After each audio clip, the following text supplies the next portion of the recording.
السلام عليكم ورحمة الله وبركاته. تحية طيبة.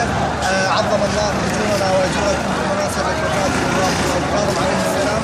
طبعا تشوفون هالآلاف المؤلفة اللي تمشي سيرا على الأقدام إلى إمامهم كاظم الغيث عليه السلام. طبعا اكو موضوع سألوا به حتى على الصعيد العربي، انه من هالامكانيه من هالميزانيات هاي اللي تملكها المواكب، اللي السفره هاي اللي عامه اللي مفروشه ببلاش، اللي تطعم الفقير وتطعم الغني وتطعم المتوسط، تطعم كل الفئات من الناس، تطعم حتى اليهودي السني والشيعي والمسيحي واليزيدي والصابئي. هذه سفره مفتوحه لكل العراقيين، انه تناشد انه سفرتنا وحده واحنا ايد وحده واحنا اخوه وحده. اللي ما فد يوم فكر واحد من المسؤولين انه هذا الشعب اللي صعد على اكتافه وانتخبه وسواه وخلاه بمكان عالي، انه ما فكر فد يوم يجي يشوف متسول، يشوف واحد يقدي بالشارع يقول له شبيك؟